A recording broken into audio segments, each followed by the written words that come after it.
Bonjour frères et sœurs, bienvenue à cette nouvelle exhortation. Nous rendons gloire à Dieu qui a rendu possible cet après-midi que nous nous retrouvons une fois de plus. C'est toujours un immense plaisir d'être en votre compagnie. Avant de commencer, nous allons donner notre annonce ici. Vous savez, nous sommes en train de préparer notre jeûne de 28 jours. 28 jours de jeûne et de prière à partir du 5 février jusqu'au 3 mars. Avec pour thème augmenter notre foi et être totalement purifié. Donc, frère, ma soeur, prends part au jeûne. Il y aura des enseignements, il y aura des encouragements, des exhortations. Le Seigneur va nous aider et pendant cette période, nous allons prier le Seigneur de nous donner la force de pouvoir faire une étude par jour. Parce que nous avons 28 chapitres du livre de Matthieu et nous comptons lire ces 28 chapitres pendant notre moment de jeûne et de faire ressortir les principes de vie. Parce que comme vous savez, le monde est régi par des lois et des principes. En tout cas, quand nous avons le monde, la vie physique où nous vivons. C'est la même chose aussi avec le monde spirituel. Le monde spirituel est régi des lois et des principes. Et si nous ne connaissons pas ces lois, si nous ne connaissons pas ces principes et que nous passons le temps à les violer, c'est normal que nous subissons ici dans notre vie physique. Parce que la parole de Dieu dit que notre vie physique prend son origine dans le spirituel. Donc, il faut que le spirituel soit d'abord en ordre pour que nous voyons ça se refléter dans le physique. C'est pourquoi Paul a dit, ne restez pas concentré sur ce qui est physique parce que c'est éphémère, mais restez concentré sur ce qui est spirituel. Donc, si tu ne sais pas comment est-ce qu'il faut fixer le spirituel, si tu ne sais pas comment est déjà ton spirituel, c'est normal qu'ici, physiquement, tu subisses.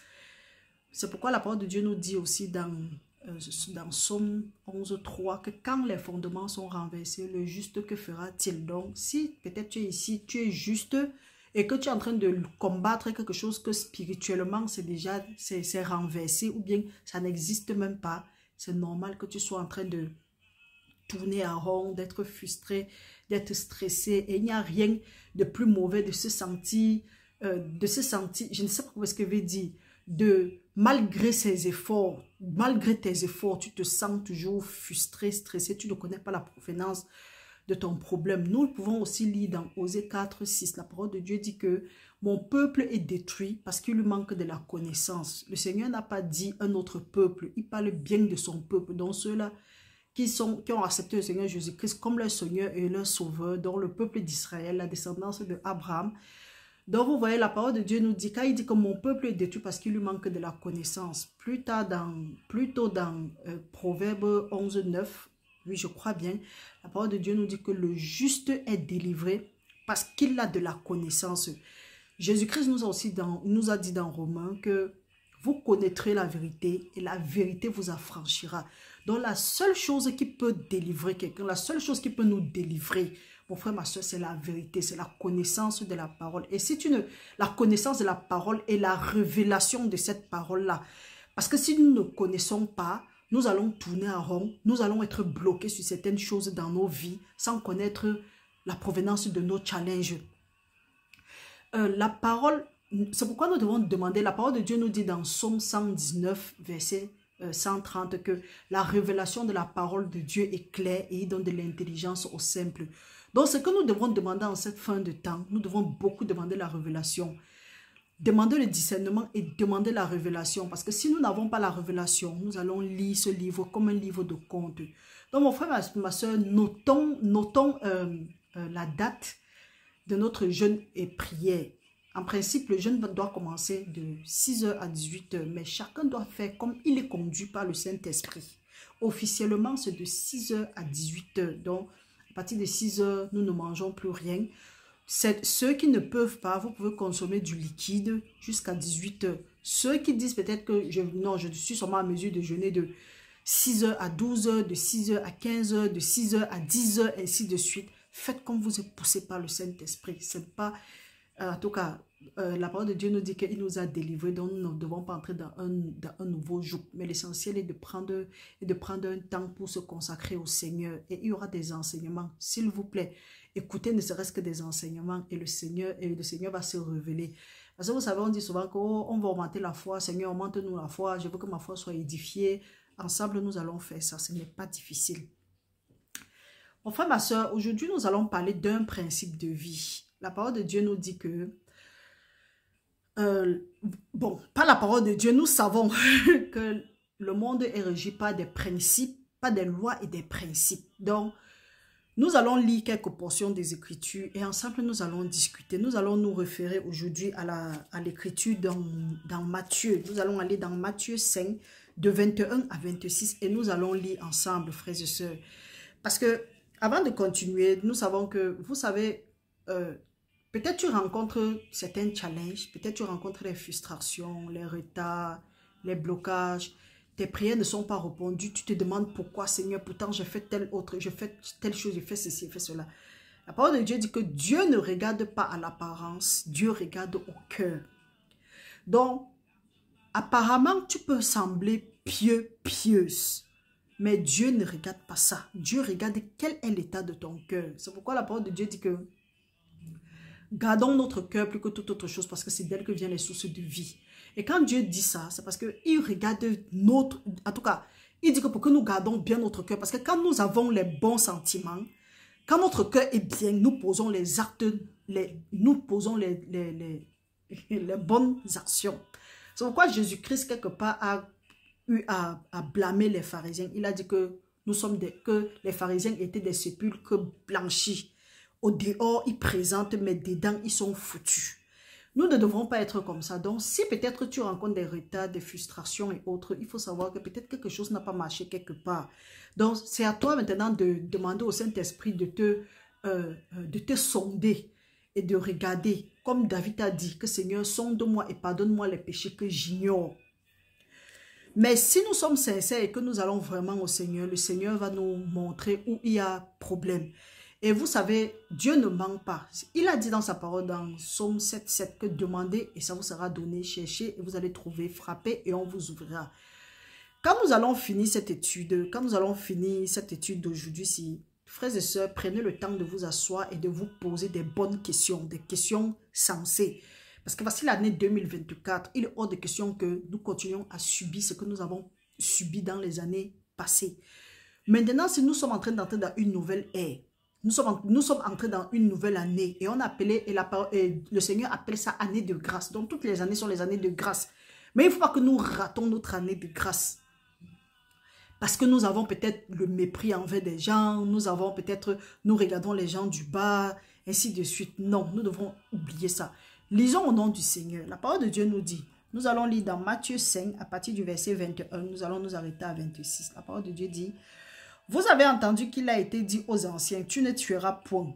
Celui qui tuera mérite d'être puni par les juges. Mais moi, je vous dis, quiconque se met en colère contre son frère mérite d'être puni par les juges. Que celui qui dira à son frère, Raka, mérite d'être puni par le Sahédrin. Et que celui qui lui dira insensé mérite d'être puni par le feu de la Guéhenne. Si donc tu présentes ton offrande à l'autel et que tu te souviens que ton frère a quelque chose contre toi, laisse là ton offrande devant l'autel et va d'abord te réconcilier avec ton frère.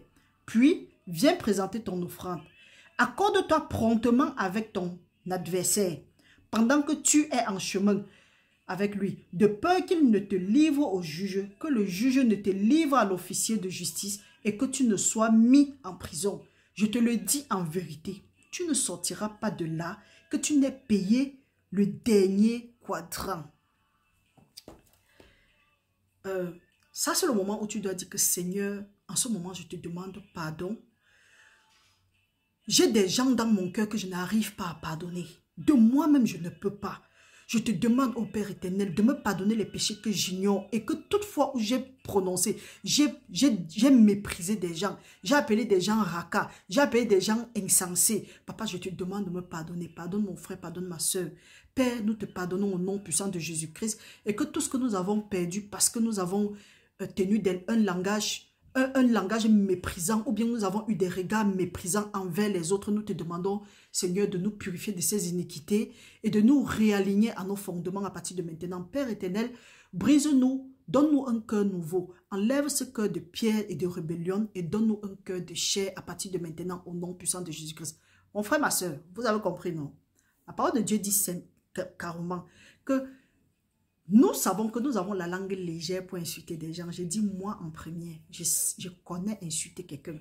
Si je mets ma bouche sur toi, tu es fini. Ha. Langue de vipère, bouche de venin. Non, ça ne nous aide en rien. Ça ne nous aide en rien. Mieux tu coupes, mieux tu t'arrêtes. J'ai l'habitude de dire ici là que quand tu veux me faire, quand tu veux m'embrouiller, je te bloque. Je te bloque parce que je veux limiter les dégâts. La parole de Dieu dit que si c'est ta main qui veut te faire pécher, qui veut te pousser à pécher, coupe cette main-là, tu jettes. Coupe ce bras-là, tu jettes. Donc si tu sens que tu es toujours face à un groupe de personnes, ou bien à certaines personnes, tu es toujours en train de t'irriter, mieux tu sors de là. Parce que là maintenant, si tu es en train de pécher, tu ne sais pas ce que tu es en train de faire. Le fait seulement de murmurer dans ton cœur, la parole de Dieu dit cela que vous avez appris que Jésus-Christ dit ceci, que quiconque se met en colère contre son frère mérite d'être puni par les juges. Les juges sont les qui? Nous voyons les gens ici là souvent dire que oh, tel m'a fait telle chose. Quand je le vois, je suis trop énervé. Je n'en peux plus. Je n'aime pas m'asseoir avec telle personne. Je préfère ne même pas me rendre là-bas. Oh, elle se prend pour qui? Il se prend pour qui? Tu ne sais pas ce que tu es en train de faire. Ce n'est pas étonnant que depuis que tu pries, rien ne bouge. On dit ne priez pas retour à l'envoyeur. Vous priez retour à l'envoyeur. Tu pries retour à l'envoyeur 1500 fois. Oui. C'est à toi de faire la vengeance. Non. Après, tu es étonné d'être frustré, d'être retardé et que tes prières ne sont pas exaucées. Pourquoi? Parce que tu penses que tu es juste, alors que la parole de Dieu dit ici là que puisque tu refuses de pardonner à ton frère, tu attends que Dieu va te pardonner et tu refuses de t'accorder avec ton adversaire, tu attends que Dieu va exaucer tes prières.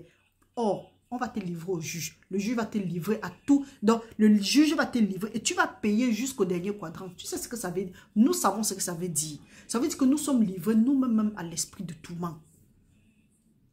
Parce que quand nous refusons de faire ce que... Parfois, quand on dit que non, même si quelqu'un t'a fait quelque chose, pardonne. On prend ça comme un acte de faiblesse. Ce n'est pas un acte de faiblesse. C'est un acte de grandeur, même de maturité. Si tu sens que quelqu'un fait trop ce qui va t'énerver, retire-toi. Tu n'es pas obligé d'être toujours avec eux. C'est pourquoi la parole de Dieu dit que mieux vaut être seul que d'être mal accompagné. Tu sais qu'un groupe de personnes, eux, ils savent saboter les gens, ils savent parler mal des gens. Tu es toujours là-bas. La parole de Dieu dit, nous pouvons lire ça dans Genèse. La parole de Dieu nous a dit dans Genèse, quand tu es en train d'insulter quelqu'un, tu es en train de mépriser les gens, tu ne sais pas que tu es en train de venir contre la parole de Dieu. C'est comme si, même pas comme si, tu es en train de t'en prendre à son Créateur. Comprenons ce que la parole de Dieu nous dit dans Genèse 12, à partir du verset 3. La parole de Dieu dit, nous allons commencer à 2. Je ferai de toi une grande nation et je te bénirai. Je rendrai ton nom grand et tu seras une source de bénédiction. Je bénirai ceux qui te béniront, je maudirai ceux qui te maudiront. Et toutes les familles de la terre seront bénies en toi. Si par hasard, tu es en train de maudire comme ça là le peuple d'Israël, tu es en train de maudire la descendance d'Abraham, maudire veut dire quoi? Tu dis seulement à quelqu'un que regarde-moi l'imbécile là. Regarde-moi ceci, parce que Raka, c'est une insulte, c'est un mépris. C'est juste une façon de regarder quelqu'un un peu du bas. Tu refuses. Quelqu'un t'a fait quelque chose depuis les années. Tu es toujours énervé. Or, nous savons bien que la parole de Dieu nous dit dans... je ne sais pas si c'est Philippiens 4, 7 ou bien... Bon, en tout cas, c'est dans le Nouveau Testament. Que le soleil ne se couche pas sur notre colère. Ne donnez pas accès au diable. Quand nous nous fâchons, déjà le fait seulement de se fâcher, Jésus-Christ dit que là, c'est déjà une mauvaise chose. Prenons vite le temps de dire que Seigneur, nous pardonnons, nous nous repentons. Ayons d'abord ce réflexe de dire que Seigneur, je me repens de ce que je viens de faire. Je me repens de cette fâcherie. Pardonne-moi au nom puissant de Jésus-Christ. Tu as dit que si je confesse mes péchés, tu es juste et bon pour me les pardonner et me purifier de toute iniquité. Non. Quand quelqu'un fait quelque chose, même après 8 ans, on a toujours ça dans le cœur. Et après on dit que non, je n'ai plus rien avec elle. Pendant les 8 ans, est-ce que tu sais ce que tu as perdu? Est-ce que nous savons ce que nous avons perdu? Nous ne savons pas. Donc mon frère, ma soeur, je ne sais pas où tu es en ce moment-ci. Et que si tu reçois ce message, si tu comprends ce message, fouille ton cœur, demande, même si tu ne connais pas, tu dis que Seigneur, sonde-moi, pardonne-moi les péchés que j'ignore, Ramène cela à ma mémoire. Et quand le Seigneur t'aura ramené ça, repens-toi. S'il y a possibilité, donc, fais même pas l'amitié, mais essaye de t'accorder avec cette personne-là. Parce que c'est normal que toi, tu es en train de te fâcher, la personne est en train d'évoluer. Loin d'évoluer, tu es là, tu tournes à rond. Tu ne sais pas que là où tu es là, on t'a mis en prison. Parce que toi-même, tu te mets en prison. Comprenez ce que la parole de Dieu dit. Je te dis en vérité, tu ne sortais... non, commençons ici. La parole de Dieu dit que nous allons commencer à 25. Accorde-toi promptement avec ton adversaire pendant que tu es en chemin avec lui. De peur qu'il ne te livre au juge, que le juge ne te livre à l'officier de justice et que tu ne sois mis en prison. La prison, c'est quoi? La prison, c'est un endroit où tu es privé de ta liberté. Tu ne peux rien faire. Tu es quelque part. Tu veux avancer. Tu veux faire comme... Donc, tu veux avancer. Tu vois les gens avancer. Mais tu es coincé. Tu ne sais pas ce qui te coince. Tu ne sais pas ce qui te bloque. Tu es toujours là, mais tu n'es jamais arrivé. Tu as beaucoup d'idées. Tu as les entreprises. Tu as un esprit d'entrepreneur. Donc, je ne sais pas...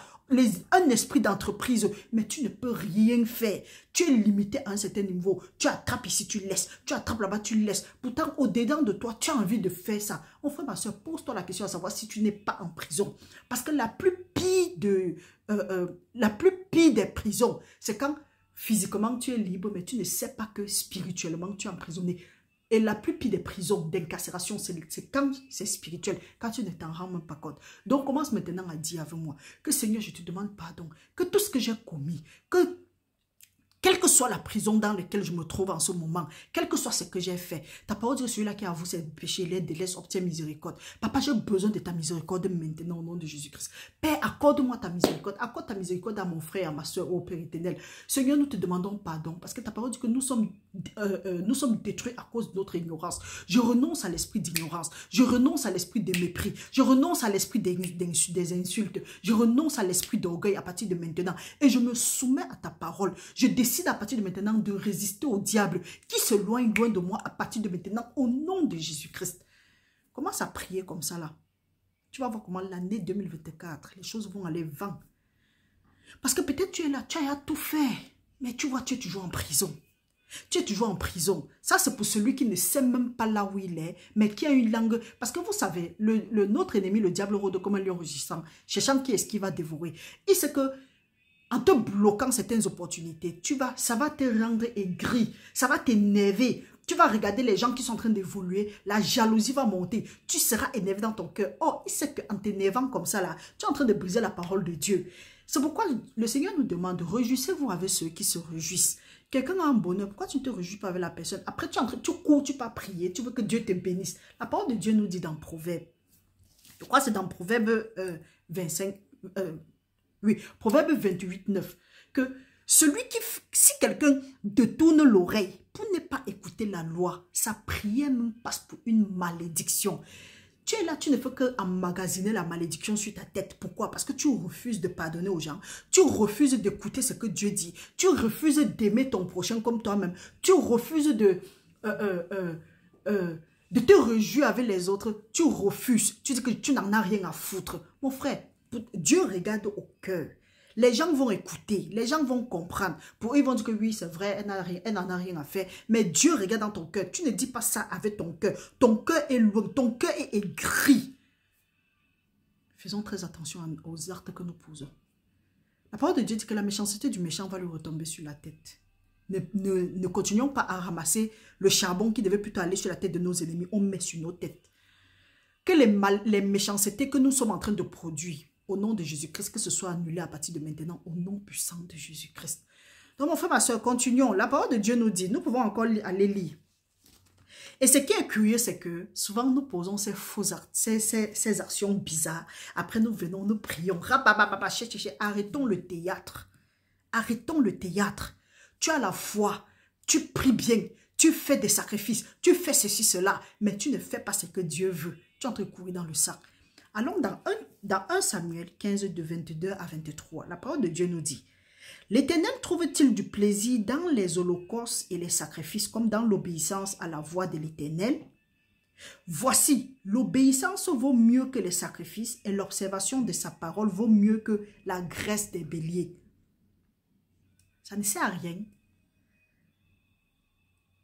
Nous allons continuer, 23. Car la désobéissance est aussi coupable que la divination et la résistance ne l'est pas moins que l'idolâtrie et les téraphins. Puisque tu as rejeté la parole de l'Éternel, il te rejette aussi comme roi. Frères et sœurs, faisons très attention aux actes que nous posons. Nous refusons de faire ce que Dieu fait. Mais quand un zinzin nous dit, oh, il faut venir payer tel dîme, il faut venir faire tel sacrifice, Dieu va te bénir. Nous sommes prêts à les faire. Nous rejetons la parole de Dieu au bénéfice de nos traditions. La tradition ne promouvoit personne. Arrêtons de faire des choses que Dieu ne nous a pas demandé de faire. Obéissons simplement à la parole de Dieu. Parce que quand tu refuses d'obéir à la parole de Dieu, tu résistes. C'est la sorcellerie. Et c'est nous encore qui prions en disant que la sorcière va mourir. Oubliant que nous-mêmes nous pratiquons la sorcellerie selon Samuel 1, 22, 15. Parce qu'il dit que la désobéissance est aussi coupable que la divination. Et la résistance ne l'est pas moins que l'idolâtrie. La parole de Dieu dit qu'il ne veut pas les idolâtres. Mais nous disons que non. Oh, Dieu ne veut pas l'idolâtrie. Mais c'est nous qui sommes les premiers à faire l'idolâtrie. Nous adorons d'autres choses que nous ne connaissons pas. Donc mon frère, ma soeur, si nous ne mettons pas la parole de Dieu en évidence, nous ne pratiquons pas cette parole-là, nous allons beaucoup souffrir. Et ce n'est pas ce que Dieu veut. Dieu dit que, mon frère, que bien-aimé, je souhaite que tu prospères à tout égard, comme prospère l'état de ton âme et que tu sois toujours en bonne santé. Le Seigneur nous dit aussi que les projets qu'il a pour nous sont les projets de paix et de bonheur et non de malheur pour nous assurer un avenir plein d'espérance. Il ne faut pas qu'on passe le temps à dire que oh, Dieu est sur le point de faire, Dieu va faire, il y a un temps pour tout sur le soleil. Si, il y a un temps pour tout sur le soleil, mais il faut d'abord que tu aies posé les bonnes actions. Il faut que, on dit un temps pour s'aimer et un temps pour récolter. Tu veux récolter quoi que tu n'as pas sémé? Si tu as passé le temps à s'aimer la méchanceté, la résistance et autres, il est normal que tu sèmes, que tu récoltes maintenant les conneries. Donc, regarde ce que tu passes ton temps à s'aimer. Et s'aimer, c'est quoi? Mettons la parole de Dieu en pratique. Dieu dit que aime ton frère, aime ton frère. Dieu dit que fais ceci, fais ce que Dieu te demande. La parole de Dieu ne se discute pas. Quand tu veux à discuter, je te dis que je ne suis pas là pour discuter. Je n'entre pas, je ne prends pas part aux discussions vaines. Si tu veux que nous discutons, viens avec la parole. Si tu veux apprendre, c'est bon. Mais si tu veux venir discuter avec moi, je ne suis pas là pour discuter avec toi. Je coupe ça vite. La parole de Dieu nous dit, nous pouvons aller lire ça dans Marc. Allons lire dans Marc 11, de 25. En tout cas, nous allons commencer à partir de 23. Nous allons aller jusqu'à 25. La parole de Dieu dit, Jésus prit la parole. Non, nous allons commencer à 24. C'est pourquoi je vous dis, tout ce que vous demanderez en priant, croyez que vous l'avez reçu et vous le verrez s'accomplir. Et lorsque vous êtes debout faisant votre prière, si vous avez quelque chose contre quelqu'un, pardonnez afin que votre Père qui est dans les cieux vous pardonne aussi vos offenses. Mais si vous ne pardonnez pas, votre Père qui est dans les cieux ne vous pardonnera pas non plus vos offenses. Vous voyez la condition à remplir pour voir nos prières exaucées. Parce que si tu attends que ta prière sera exaucée et tu n'as pas rempli la condition, tu cours encore dans le sac. Parce que pendant longtemps, moi aussi, j'ai lu ça comme ça, là, sans savoir qu'il y avait une condition qui s'attache derrière. Parce que la parole de Dieu dit bien, hey, c'est pour dire que, certes, nous avons prié avec foi, certes, nous prions, nous demandons quelque chose et nous croyons que nous l'avons reçu. Mais la condition, c'est quoi? C'est que nous devons pardonner à ceux-là qui nous ont offensés. Tu as toute la foi du monde parce que, comme nous disons toujours ici, là, et la parole de Dieu dit, la foi n'est rien d'autre que la parole de Dieu. Donc, si on te dit qu'il y a une magie, il y a une portion, je ne sais pas, il y a une prière pour avoir la foi. La foi, c'est la parole de Dieu, simplement, rien d'autre. Donc, si tu veux avoir la foi et tu n'as pas la parole de Dieu, oublie. Ça, ce n'est pas le même Dieu. La parole de Dieu dit que tout ce que vous demandez dans la prière avec foi, donc tout ce que tu demandes dans la prière avec la parole de Dieu, sache que tu as reçu et tu vas voir la chose s'accomplir. Mais maintenant, pendant que tu es en train de prier avec foi, assure-toi que tu n'as pas quelque chose contre quelqu'un. Parce que si tu as quelque chose contre quelqu'un, prends juste la peine de dire que Seigneur, je demande pardon. Je pardonne à telle personne. C'est vrai que ce n'est pas comme si quand tu vas pardonner, tu vas sentir ça. Mais il faut croire dans ton cœur et confesser de la bouche. Et crois dans ton cœur sincèrement, quand toutefois il y a des choses qui reviennent pour... Tu dis qu'arrière de moi, Satan, je couvre mon esprit, mon âme et mon corps avec le sang de Jésus-Christ. Père, tu as dit que ta grâce me suffit. Que aide-moi, Seigneur, dans cette situation. Saint-Esprit de Dieu, aide-moi. C'est pour ça que le Saint-Esprit est là. Mais il y a des gens qui entretiennent cet esprit d'amertume. Ils disent que oui, j'ai pardonné, mais je n'oublie pas. Telle personne m'a fait telle chose. Ou bien, pour peu qu'il y ait quelque chose, tu sais ce que tu m'avais fait. Ou bien, pour peu que les gens, vous entamez une conversation. Ce qu'on avait fait à la personne, il y a déjà 50 ans. Ça revient. Après, vous dites que vous avez pardonné. Vous voulez que Dieu vous exauce. Si tu veux que Dieu t'exauce, désormais, quand tu pries, peu importe ce que quelqu'un t'a fait, dis que Seigneur, je pardonne à tel. Et pardonne, tu quittes sur ça. Pardonne, demande le temps. Pardonner ne veut pas dire que nous partons embrasser la personne. Pardonner, tu pardonnes et tu prends le temps, tu demandes à Dieu de te restaurer. On appelle ça un temps de guérison. Tu dois guérir parce que si tu t'aventures, on va encore te fragmenter l'âme. Pardonne, tu te recules, le temps de guérir. Mais pas que chaque fois tu es là, tu ronronnes dans ton cœur, tu chauffes, tu bouges, tu es là, tu fais comme ça. Après tu pars, tu commences à prier, tu attends que Dieu te bénisse. C'est pour ça qu'il y a des frustrations, il y a des stagnations. Les prières ne sont pas exaucées. C'est un principe de vie. Nous avons lu dans un passage là où il y a le pharisien qui est venu demander à Jésus-Christ que, ok, qu'est-ce que je dois alors faire? Quelles sont les lois, en tout cas, quelle est la loi la plus grande? Jésus-Christ a dit que tu dois aimer Dieu de tout ton cœur, de toute ton âme et de toute ta force. Ensuite, il a dit, tu dois aimer ton prochain comme toi-même. Quand tu méprises quelqu'un, est-ce que tu aimerais qu'on te méprise? Non. Tu insultes des gens, tu les appelles les imbéciles, les prostituées, les drogués, les soulards. Tu leur qualifies de tous les noms. Est-ce que tu sais que tu es comme ça en train d'insulter celui qui l'a créé? Nous sommes en train de briser la parole de Dieu. Parce que ça montre l'état de ton cœur. À partir de là, tu peux savoir si tes prières ne sont pas répondues, c'est normal. Et après, nous sommes étonnés que les choses tournent. Non. Commence à considérer cette personne-là. Et si c'est même le cas, prie dans ton cœur. Demande à Dieu de te pardonner. Et s'il y a possibilité, tu peux arranger, je ne sais pas, tu peux arranger ce que tu avais mis en place. Parce que si tu es en train de faire comme ça là, et que, en tout cas, c'est la descendance d'Abraham, tu as maudit, tu as fini de maudire, non? Tu vas recevoir ça. On ne se moque pas de Dieu. C'est qu'on sème, on récolte. Si tu n'as pas pris le temps de demander pardon, Dieu, tu as fait plutôt à Dieu. Et nous savons comment est-ce que la parole de Dieu nous dit que c'est chose terrible que de tomber dans les mains du Seigneur. Tu as maudit la descendance d'Abraham, tu seras maudit.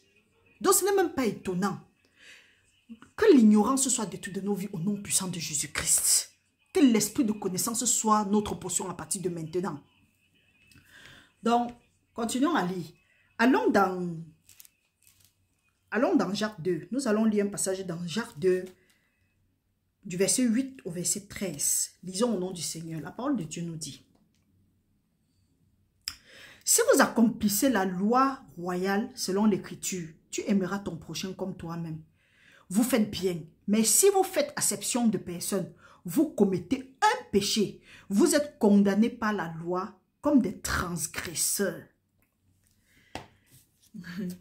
Quelqu'un va te dire que oh, j'aime mon prochain. Je ne fais jamais du mal à quelqu'un. Mais il n'est pas à mesure de faire ce qu'il fait à ces gens, à quelqu'un d'autre. Jusqu'à quand il voit, il dit que tu as manqué ou tu devais laisser ça. Maman, dans ma famille, il y a les gens qui souffrent. Dieu te dit, va bénir telle personne, va faire telle chose. Tu dis que non, dans ma famille. La parole de Dieu dit que si tu remplis toute la loi et que tu fais acception de personne, tu veux donner quelque chose aux enfants.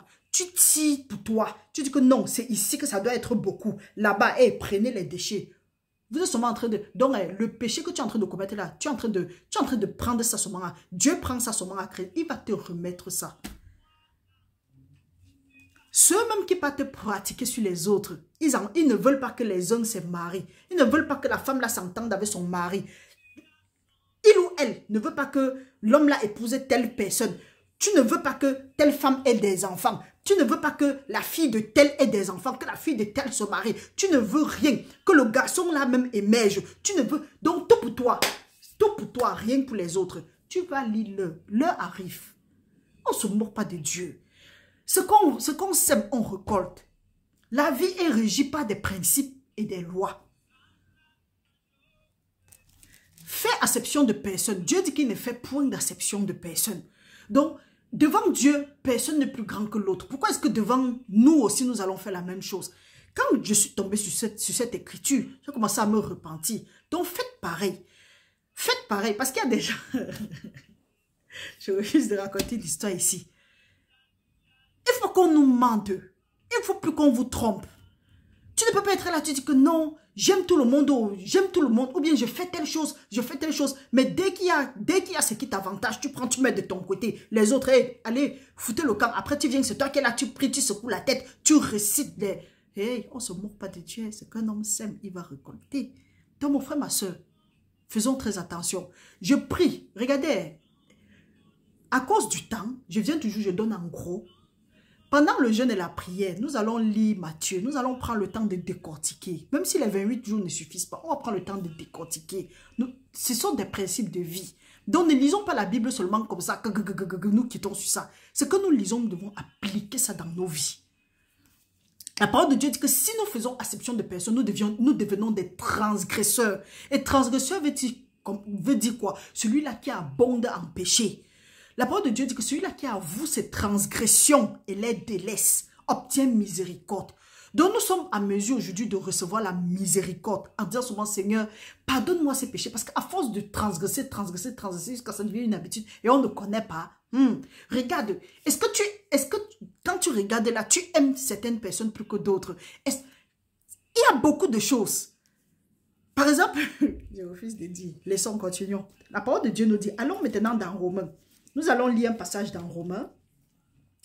Allons dans Romains. Nous allons lire dans Romains 13, à partir du verset 9. La parole de Dieu dit. Oui, Romains, verset 13, à partir de 8. Ne devez rien à personne, si ce n'est que de vous aimer les uns les autres.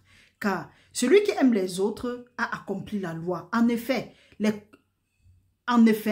commandements... Tu ne commettras point d'adultère, tu ne tueras point, tu ne déroberas point, tu ne diras point de faux témoignages, tu ne convoiteras point. Et ce qui peut encore y avoir se résume dans cette parole. Tu aimeras ton prochain comme toi-même. L'amour ne fait point de mal au prochain. L'amour est donc l'accomplissement de la loi. Nous refusons de... Nous ne voulons pas aimer, nous voulons aimer seulement nos gens. Dieu nous appelle les transgresseurs. Prie le genre de prière que tu veux prier. Récite comme tu peux réciter. Mais du moment où tu transgresses la loi, tu aimes seulement ta part de personne. Tu t'aimes toi seul. Tu ne veux pas aimer comme Dieu veut que nous aimes. Nous ne tenons pas compte de notre prochain qui est la deuxième loi la plus grande. Nous sommes des transgresseurs. Donc ce n'est même pas étonnant que nous soyons frustrés, nous soyons stressés, nous tournons à rond, nous avons des retards, les prières restent non exaucées. Mon frère, ma soeur, ce n'est pas dur. Prends la décision. Si tu sens que quelque part, il y aura du favoritisme, parce que voilà même le mot. Tu sens qu'il y a favoritisme quelque part, demande à Dieu de t'aider en ce moment-ci. Demande au Saint-Esprit de t'aider. Parfois, ça fait mal de chercher à traiter les gens de la même façon. Mais demande à Dieu. Ce qui est impossible à l'homme est possible à Dieu. Et c'est Dieu qui pouvait en nous le vouloir et le faire selon son bon plaisir. Donc, mon frère, ma soeur, il est temps maintenant de demander à Dieu, Seigneur, aide-moi. Aide-moi à poser les actes qui vont te glorifier. Aide-moi à poser les actes afin de produire le fruit qui vont te glorifier au nom de Jésus-Christ. Que je commence à aimer, que j'aime mon prochain comme tu m'as aimé. Que j'aime mon prochain comme moi-même. Parce que la parole de Dieu nous dit dans Matthieu 7, 12. Faites aux hommes ce que vous aimeriez qu'on vous fasse. Parce que tu ne peux pas être là, tu méprises les gens, tu refuses de faire faveur aux gens, mais tu cours, tu pars à Dieu, tu dis que Seigneur, fais-moi faveur. Dieu dit que allez chercher les pauvres. Quand tu donnes aux pauvres, tu prêtes à l'Éternel. Non, tu laisses le pauvre là-bas, tu cours. On dit quoi? Tu dis que tu peux donner à l'église, que tu peux donner en sacrifice. Alors que tu as vu le pauvre à côté de toi. Hey, nous sommes en train de jouer avec qui? On ne se moque pas de Dieu, c'est qu'on sème, on récolte. Et c'est un faux leader ou bien c'est quoi qui sont ici dehors. On ne demande pas comment est ton état d'esprit, comment est ton état spirituel. On dit seulement que non, viens donner, fais des sacrifices, fais des alliances ici, là. Dieu va te bénir. Vous-même là, vous êtes vraiment en danger. Que ce soit celui qui dit et toi qui obéis, vous êtes en danger. Vous êtes en danger parce que Dieu dit qu'il ne prend pas plaisir aux holocaustes. Il veut que nous obéissons à sa parole. Quelqu'un est là, vous ne savez pas comment est-ce qu'il fait pour avoir son... Ça peut être un braqueur, ça peut être une braqueuse, ça peut être n'importe qui. Il pose les actes qu'il laisse les autres, une autre famille dans la souffrance, dans le désespoir. Parce que le pasteur a dit que oui, ou bien la femme, ou bien on appelle quoi là-haut. Un leader spirituel a dit que oui, il faut venir ici, il faut payer, Dieu va te bénir. Vous ne cherchez même pas à savoir comment est-ce que les gens font pour joindre les deux bouts. Tout pour vous, c'est que donnez, Dieu va vous bénir. Et vous aussi. La part de Dieu dit que travaillez à votre salut avec tremblement et crainte. On vient, on vous dit n'importe quoi, vous prenez, vous avalez, vous posez les actes, rien ne se passe. Après, vous êtes surpris. Vous vous demandez même si Dieu existe. Dieu existe bel et bien. Et il n'agit pas hors de sa parole. Donc, mon frère, ma soeur, restez bénis au nom puissant de Jésus-Christ. Je prie que ce message ici entre dans tes oreilles. Partagez la vidéo. Merci à tous ceux-là qui mettent le pouce j'aime. Pardon, avant même de commencer à suivre, mettez d'abord j'aime. Ça permet que la visibilité soit un peu grande. Restez bénis au nom puissant de Jésus-Christ. Nous voyons à la prochaine. Le temps est un peu plus que prévu. Mais que le Seigneur continue à nous fortifier. Restez bénis au nom puissant de Jésus-Christ. Et que le Seigneur sonde nos cœurs. Qu'il enlève ce qui ne le plaît pas en nous. Et qu'il mette en nous un cœur de chair pour pouvoir obéir à sa parole. Au nom de Jésus, nous avons prié. Amen.